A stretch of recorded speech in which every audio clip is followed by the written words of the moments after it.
saying so myself. Because on the one hand, you're on the funniest show in the whole wide world, just the five of us, and on the other, you do those weird theater dance shows which aren't funny. Yes, thank you, technical school dropout. I'm sure sitting here talking all day is terribly difficult. Juilliard is not. In the future There Will Be Robots is not a funny piece. It deals with the most important issues in the world today. Love, pain, suffering, skin-tight pants, and well-stretched groin muscles. But see, music has no name, Amy. It's about depth and texture and sense of community that emerges from the struggle going on within all of us, between man and machine, between the angel and the beast. It's as if Petrushka and Leonard Bernstein were in a ferocious dance competition with switchblades. That is passion. So it's a bit like just the five of us. What a show!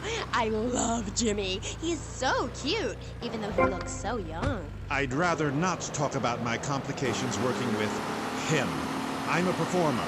I express myself any way I can, while I'd never attempt to describe just the five of us as anything other than worshipless pap. I need to support my serious art. It's like stealing a boombox to do live interpretive dance. If I bring joy to people's hearts doing an interpretation of a tree in the park, who is harmed? There is a value I derive from art, as a man, as a creator, and that is this.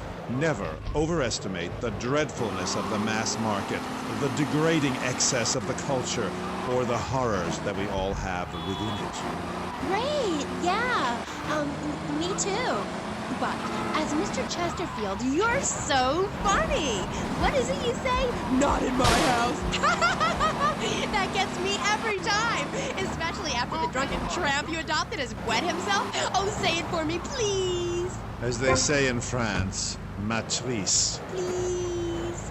Not in my Thanks. house. Nice one. Please. I came on your fine show to discuss art, not people that whore themselves out on the altar of commercial success, dancing like a puppet alongside a genetic freak. Although I do that too. Okay, Rudy. So what do you want to talk about? Oh, I don't know. My performance at the Hollywood Bowl, perhaps. There are some that attend the concert inside. I am the concert outside myself. In the parking lot where we build bonfires and dance. It comes back to the seriousness of my purpose. At a young age, I held puppet shows on the corner that had people weeping and lying down in the streets. It's about movement, about encouraging ordinary, working-class people that there is something enervating about a modern dance performance. That seeing in the future There Will Be Robots will change your life, no matter what your life's like now. Kind of like getting a new haircut. Yes, exactly. No, nothing like a new haircut, you half-wit. This is movement. Watch my hand. Yes, movement. There's a manatee on stage. See? He cannot hear from the wall of Wagner around him.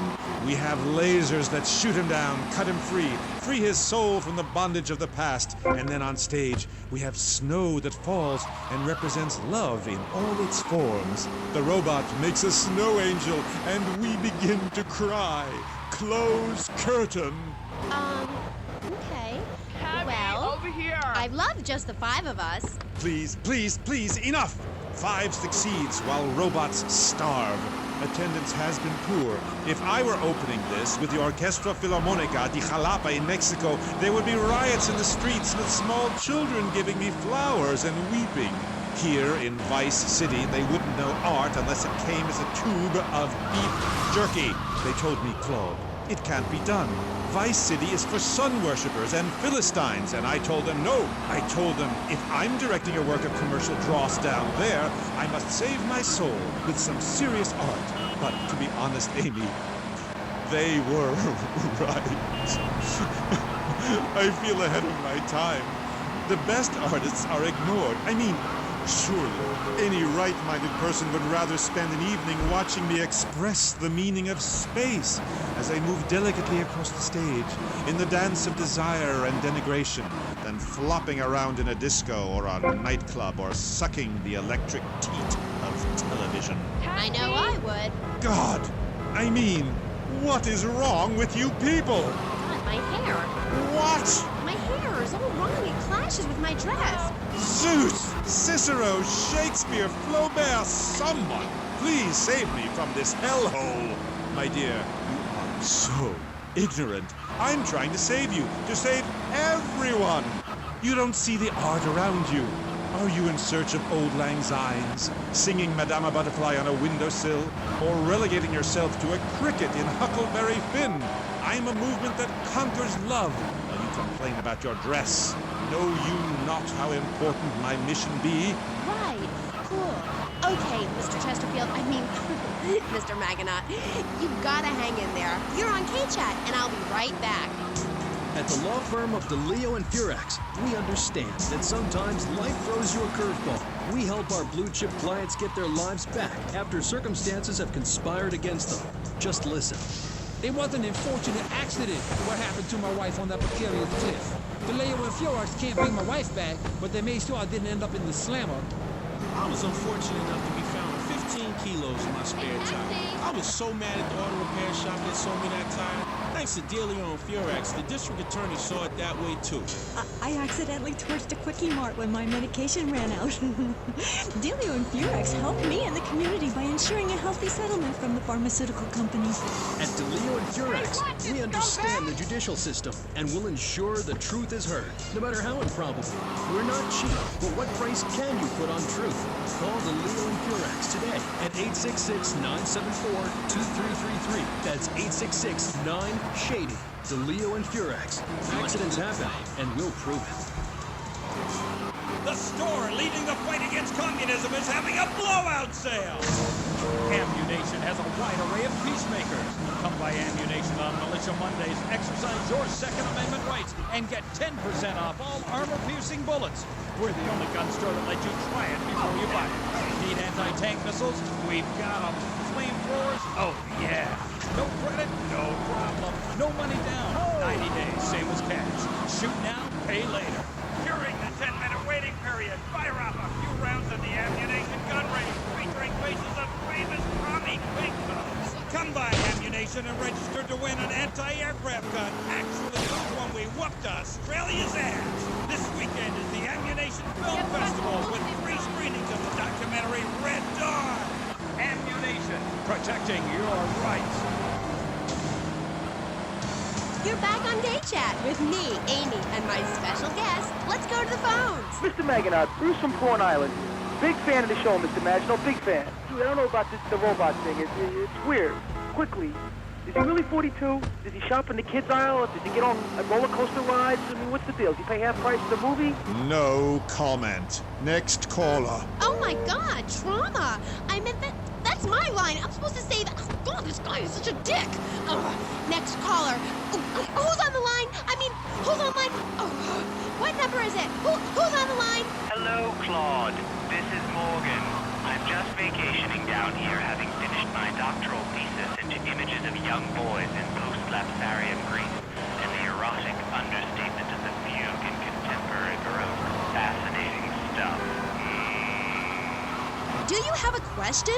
I'm confused. No, woman. I just wanted to tell Claude about my thesis and discuss his bleaker Death in Venice street period. Of course I have a question, you silly girl. Claude, I saw Robot. Big fan, and that's praise indeed coming from me. I normally hate anything humanity has achieved since 1836. But one thing fascinated me. Claude, about the show, the pants. They were so tight, so fitted. How do you get such a marvelous, close, sequin figure hugging fit and still? Oh, and were the sequins a reference to lasers? Yes, my, I agree. Thanks for calling. That is an important question. You see, I'm an important person, and I especially think so. It is really important for people to see my form move through space in very tight pants, or the effect is ruined. Interpretive dance cannot be expressed in baggy clothing. It's like a violin parade. Otherwise, why have a love story with a manatee and the lasers? It's very important. You're kind of creepy. You're nothing like you are on the show. You're so funny there, joking with the family and putting out the fire started by the homeless guy and starting group hugs. But in real life, you're just plain creepy. You won't even tell us how old Jimmy is. All you talk about is Archie stuff like that nobody understands because it's complicated and how tight your pants are. That's not true. I also discussed love and passion and humanity and the lasers. You, my dear, could use all three. You, my dear, are a Philistine. I'm sorry, but this is one of the most degrading, debasing, horrific, unedifying, opportunistic things I have ever done in my life since that whole Rake's Progress lawnmower commercial. I feel dirty, like I just sat in something. You did. Our last guest was taken violently ill. Yes, well, such is the plight of radio. Rather than grumble like Leporello or a taxi driver about my duties cleaning the back seat, I shall bid you adieu. Okay, thanks, Claude. Next, we have a very important guest who doesn't dance like a weird jerk. We'll be back right after this. You're on K-Chat. Knights of the road, here's your stallion. The car for freedom. The car for hot excitement. The car for a man who is alone against the elements. Thunder. The pride is back. It's the power of a compact. Looks small, but it's so big. Fuel injected. Inject me. My Batsu Thunder. On the toll road of life, you have to pay to prove you can. Live the emotion of an individual. The awesome power of nature distilled into one vehicle. Because after you get struck by lightning, there's thunder. The Maibatsu Thunder. What's this I found under your bed? The only Ingalls you're going to read is Laura Ingalls Wilder. If you think your child might be a red, here are some warning signs. They read complicated literature, have concern for their fellow man. They even like to share. Tell your kids if someone approaches them with pamphlets about recycling, an invitation to a labor rally, or showing any doubts about the fairness of our system, then they should find a teacher or a policeman immediately. Do yourself a favor. Take both hands off the wheel and touch the steering. Do you feel the power?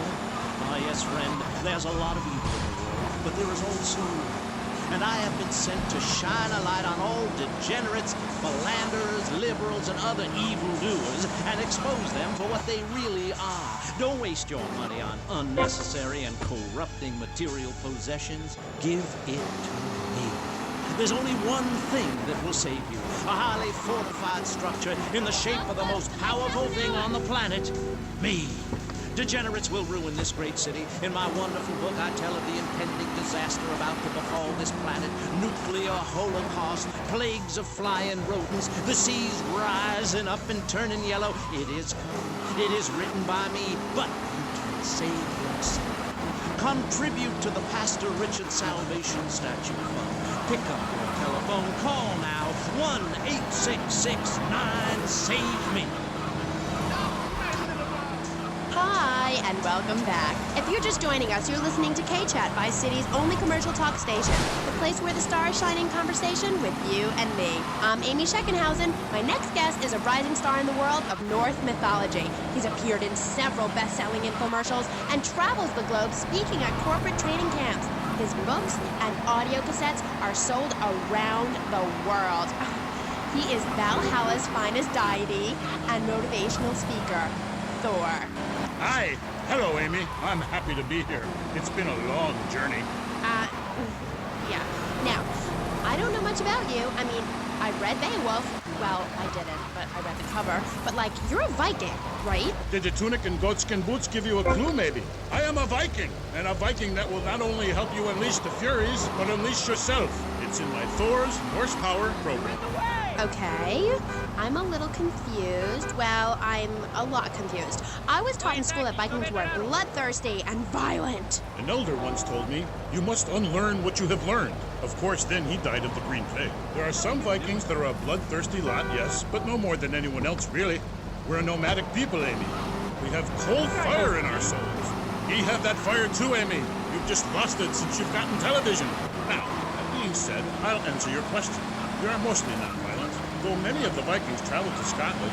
And mind you, anyone who goes there will turn bloodthirsty. You can't understand what the lot are saying. It's all a four, Recklin, a boot, Diné. It's enough to make you want to burn a village to the ground.